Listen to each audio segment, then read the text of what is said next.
Hi అండి. నేను మీ ధనుష్ వంటిల్లు. ఫ్రెండ్స్, ఈరోజు బ్రేక్‌ఫాస్ట్‌కి గారెలు అయితే చేసుకుంటున్నాను. దానికోసం ఒక పెద్ద బౌల్‌తో మినపగుళ్ళు తీసుకొని నానబెట్టుకున్నాను. ఒక 2 అవర్స్ నానబెట్టుకున్నాను.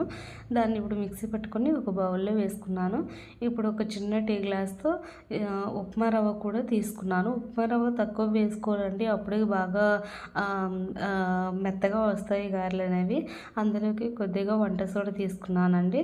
ఇప్పుడు స్టవ్ ఆన్ చేసుకొని ఆయిల్ డీప్ ఫ్రైకి సరిపడా ఆయిల్ వేసుకున్నాను. నాకైతే ఆయిల్ బాగా వేడెక్కింది. ఇప్పుడైతే గారెలు వేసుకుంటున్నాను. దీనికి పెద్ద హెవీ మన ఇంగ్రీడియంట్స్ ఏం అవసరం లేదండి. గారెలు అయితే చాలా బాగుంటాయి, క్రిస్పీగా వస్తాయి, చాలా మెత్తగా కూడా ఉంటాయి. ఉప్మా రవ్వ అనేది తక్కువగా వేసుకోండి. అప్పుడే గారెలు అనేవి చాలా క్రిస్పీగా వస్తాయి, చాలా బాగుంటాయి.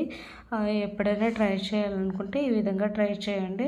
బ్రేక్ఫాస్ట్ కోసం నేనైతే చికెన్ అయితే పెట్టుకున్నాను. ఎర్లీ మార్నింగ్ చికెన్ అంటే మా వారు వెళ్ళి తీసుకొచ్చారు. చికెన్ కూడా వేసుకున్నాను అనమాట. చికెన్ కర్రీ ప్రిపేర్ చేసుకున్నాను.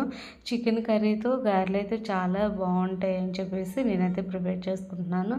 సో మా వీడియోస్ మీకు నచ్చినట్లయితే లైక్ చేయండి, షేర్ చేయండి, సబ్స్క్రైబ్ చేయండి, కామెంట్ మాత్రం ఖచ్చితంగా చేయండి. ఇంకా ఏదైనా ఐటమ్స్తో వీడియోస్ మీకు కావాలి అనుకుంటే నాకు కామెంట్ బాక్స్లో మీరైతే చెప్పండి.